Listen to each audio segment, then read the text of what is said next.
چھوٹا طبقہ وقت سے پہلے پہنچا ہوتا ہے، جب وہ دیانتدار ہوتے ہیں تو چھوٹا طبقہ دیانتدار ہوتا ہے، جب وہ نماز کے لیے اٹھتے ہیں تو چھوٹے پہلے اٹھ جاتے ہیں، وہ سمجھتے ہیں تھوڑا چلو کام بھی کم کرنا پڑے گا، نماز کے لیے نکل جاتے ہیں۔ تو جب بڑا ٹھیک ہو جاتا ہے تو چھوٹے کو دعوت دینے کی ضرورت نہیں پڑتی۔ پھر حضور کی زندگی کو دیکھیے، جب قبیلے کا سردار مسلمان ہو جاتا تو اس کے نیچے جتنے لوگ ہوتے وہ مسلمان ہوتے کہ نہیں ہوتے؟ آپ کو نہیں ملے گا کسی نے بغاوت کر دی ہو کہ آپ تو مسلمان ہو جاؤ، ہم نہیں ہوں گے۔ جب بڑا قبیلے کا سردار مسلمان ہو جاتا تو اس کے اندر جتنے لوگ آتے وہ سارے کے سارے مسلمان ہو جاتے۔ اس بات سے یہ نقطہ ہم اسٹیبلش کر سکتے ہیں کہ اللہ رب العزت کی سنت یہ ہے کہ بڑوں کو دعوت دی جاتی ہے اور ان کی کرپشن سے ملک اور قومیں دیوالیہ ہوتی ہیں، ان سے بربادی پھیلتی ہے، اور اللہ رب العزت بڑوں کی نافرمانی کی وجہ سے چھوٹوں کو بھی گناہ اس کی بربادی میں شکار کر دیتا ہے، ہلاک کر دیتا ہے۔ اس کی وجہ یہ ہے کہ ان کا بھی کچھ نہ کچھ حصہ تو اس میں ہوتا ہے کہ نہیں ہوتا۔ اللہ کسی پر ظلم بولے نہیں کرتا، اللہ کسی پر ظلم نہیں کرتا۔ چھوٹے طبقے کا ہاتھ ہوتا ہے، میرے پچھلے 2-3 جمعوں کی باتیں اگر آپ کے یاد ہیں، وہ ان کی تعریفیں کرتا ہے، ان کے ساتھ مل جاتا ہے، انہیں اقتدار کے ایوانوں تک پہنچاتا ہے اور پھر بیٹھ کر روتا ہے، تو اس کا بھی حصہ ہے کہ نہیں ہے؟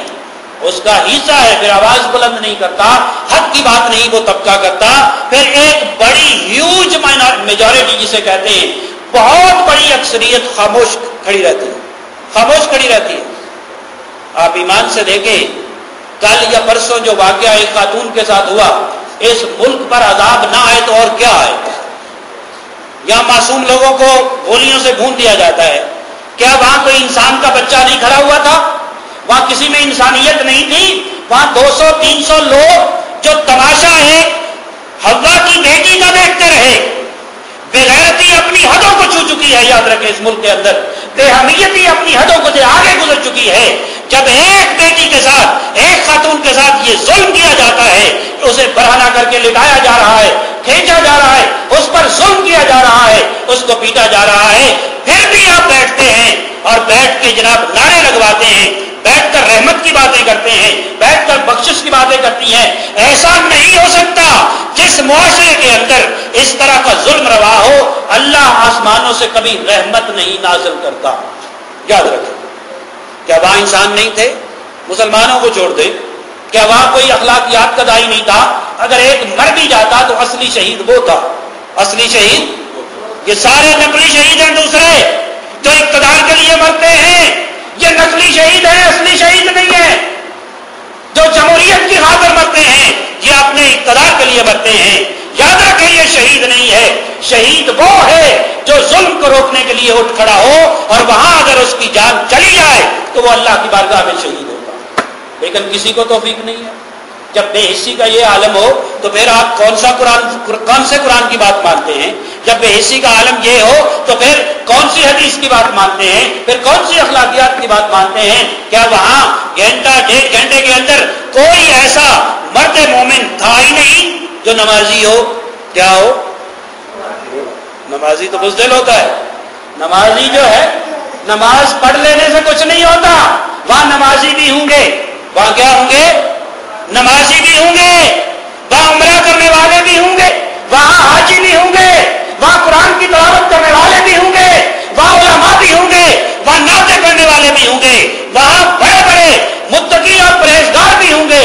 لیکن رب فرماتا ہے مجھے ایسے کسی متقی کی ضرورت نہیں ہے، مجھے کسی ایسے عمرہ کرنے والے حاجی کی ضرورت نہیں ہے جس کی موجودگی میں حوا کی ایک بیٹی کے ساتھ یہ ظلم ہو جائے۔ قرآن کا پیغام یہ ہے، حدیث کا پیغام یہ ہے، حدیث کا پیغام یہ ہے۔ یاد رکھیں، راجہ دہر نے محمد بن قاسم کو گالی نہیں دی تھی، حجاج بن یوسف کو گالی نہیں دی تھی، خلیفہ کو گالی نہیں دی تھی، اس کی زمین پر قبضہ نہیں کیا تھا، اس کے اقتدار کو لات نہیں ماری تھی۔ اس نے کیا کیا تھا؟ ایک مسلمان خاتون کی عزت پر حملہ کیا تھا، خدا کی قسم، پھر ہزاروں میل رہنے والے خلیفہ کی فوج حرکت میں آ گئی۔ مسلمان اسے کہتے ہیں۔ حج کر لینے سے مسلمان، اب میں نے بلوانا ہے آپ کو، حج کر لینے سے مسلمان نہیں بن جاتا۔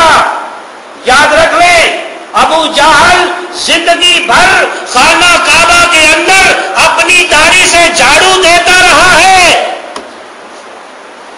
کا جھاڑو دینا اسے کوئی فائدہ پہنچائے گا؟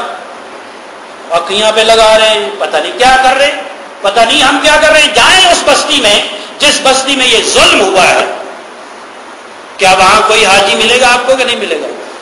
جی ملے گا، بولیں جی ملے گا۔ وہاں مسجد ہے، وہاں جمعے ہوتے ہیں، وہاں تقریریں ہوتی ہیں، وہاں اہل اقتدار رہتے ہیں، وہاں اہل ثروت رہتے ہیں کہ نہیں رہتے ہیں؟ یہ سارا کام کیا ہی بڑیروں نے ہے، اہل ثروت نے ہے۔ اللہ یہی تو فرما رہا ہے کہ جب کسی بستی کو برباد کرنا ہو پھر ہم ان کے اہل ثروت بڑے لوگ جو ہیں ان کے اندر نافرمانی پیدا کر دیتے ہیں، وہ نافرمانی کرتے ہیں، اور پھر اللہ فرماتا ہے فَحَقَّ عَلَيْهَا الْقَوْلُ، پھر ان پر یہ بات ثابت ہو جاتی ہے، ان پر یہ بات ثابت ہو جاتی ہے، حق آتی ہے، فَدَمَّرْنَاهَا تَدْمِيرًا، تو پھر ہم اس کو اکھاڑ کر پھینک دیتے ہیں، پھر اس بستی کو اکھاڑ کر بولے اس بستی کو اکھاڑ کر پھینک دیا جاتا ہے، پھر اسے صفائے ہستی سے مٹا دیا جاتا ہے۔ تو جو عذاب آتا ہے، پھر میں یہ بات دہرا رہا ہوں، جو عذاب آتا ہے، آج جو عذاب آ رہا ہے اسلامی ممالک میں، پورے اسلامی ممالک کی بات کریں، پورے اسلامی ممالک میں آج جو عذاب آ رہا ہے وہ چھوٹے عوام کی وجہ سے نہیں ہے۔ اگر آپ بھوکے ہیں تو آپ اپنی وجہ سے نہیں ہیں، آپ ایک نظام کی وجہ سے، اور وہ نظام جب ان کو کوئی فائدہ نہیں پہنچاتا۔ آپ نے 3 سال کے اندر یہ دیکھ لیا، 18ویں ترمیم آئی کس لیے؟ آپ کے لیے یا ان کے اپنے اقتدار کے لیے؟ اپنے لیے۔ پھر 19ویں ترمیم آئی کس لیے؟ ان کے اپنے حصے بکھرے کرنے کے لیے، اپنے اقتدار کے لیے۔ اب 20ویں ترمیم آ رہی ہے، کیا اس میں ذکر ہے ملک میں بجلی ہوگی؟ یہ اس ترمیم میں یہ ذکر ہے؟ بولے تو صحیح نا، اس ترمیم میں یہ ذکر ہے کہ ملک میں بجلی پیدا کریں گے، ملک میں گیس کا بحران گرمیوں میں بھی ختم نہیں ہوا، اس پر بات کی ہے انہوں نے۔ اس جو ترمیم ہے اس کے اندر مہنگائی کا ذکر ہے، اس کے اندر جناب غریبوں کے لیے کچھ کرنے کا ذکر ہے۔ یہ آشیانہ بنا دینا، یہ دانش سکول بنا دینا، یہ کسی کے نام پر پیسے بانٹ دینا، یہ بھکاری بنایا جا رہا ہے اس ملک کو۔ یاد رکھیں اس طرح کچھ انقلاب نہیں آتا۔ یلو کیب شروع کر دینا، پہلی کا کیا حشر ہوا جو اب پھر شروع کر دی۔ آپ کو پتا ہے بڈیروں نے 4 گاڑیاں اپنے ملازموں کے نام پر لی، پیسہ نہیں دیا۔ اور آپ مجھے یہ بتائیں آپ میں سے کتنے ہیں جو رکشہ افورڈ کر سکتے ہیں؟ یہاں سے بادامی باغ جانے کے لیے کتنے ہیں جو 100-200 روپیہ دے سکتے ہیں؟ یہ کر سکتے ہیں افورڈ؟ نہیں کر سکتے۔ بندہ کہے گا ویگن پر 10-15 روپے دے کر جاتا ہوں۔ اس ملک میں اس کی جناب یالو کیب ٹیکسیاں ان کی بھرمار کرتی جائے، کون بیٹھے گا جب کسی کے پاس ہے ہی نہیں، افورڈیبلٹی نہیں ہے؟ کچھ عقل کے ناخن لینے چاہیے۔ یہ بیوروکریسی اپنی جیبیں بھرنے کے لیے ایسے مشورے دیتی ہے، جب افورڈ ہی نہیں کوئی کر سکتا۔ آپ یہاں سے ٹیکسی لینے کے لیے مینار پاکستان جائیں گے؟ یہاں تو ایسا ہے ہی نہیں، کوئی اڈا نہیں ہے کہ جہاں پہ کھڑا ہو سکے، ایسی کوئی بات نہیں ہے۔ اس پر میں بات نہیں کرنا چاہتا تھا۔ میرا کہنے کا مطلب یہ ہے کہ یہ جتنا زوال آ رہا ہے، جتنی پریشانیاں ہیں، لوگ محفوظ نہیں ہے، سڑک پر نہیں اپنے گھر میں بھی محفوظ جی ہیں۔ بینک سے کوئی 4 پیسے لینے جاتا ہے، ادھر ادھر دیکھتا ہے، بینک والے ہی نہ کسی کو فون کر دے جناب لے کے آ رہا ہے۔ ایسے ہو رہا ہے، حالات یہ ہو چکے ہیں۔ تو ہم اگر اس بات کو، قرآن کے اس میسج کو، پیغام کو نہیں سمجھیں گے تو پھر یاد رکھیں اسی طرح ہوگا۔ اور اللہ رب العزت کی سنت یہ ہے کہ وہ بلا حجت کسی کو عذاب نہیں دیتا، یہ بھی یاد رکھیں، بلا حجت کسی کو عذاب نہیں دیتا۔ اسی آیت سے پہلے اگر میں تھوڑا سا پڑھوں، آیت نمبر 15 کا آخری حصہ، اللہ فرماتا ہے وَمَا كُنَّا مُعَذِّبِينَ حَتَّى نَبْعَثَ رَسُولًا، ہم کسی بستی یا قوم کو عذاب میں مبتلا نہیں کرتے جب تک ان پر اتمام حجت کے لیے رسول نہیں بھیج دیتے، پیغام نہیں بھیج دیتے۔ آج قرآن ہمارے ہاتھوں میں ہے، حدیث ہمارے ہاتھوں میں ہے، اور علماء حق جو ہیں، علماء، اس پر بھی آپ کو بلانا چاہتا ہوں، علماء حق۔ میں علماء ان کی سو کی بات نہیں کر رہا جو اقتدار کے نشے میں ہیں، جو مختلف سیاسی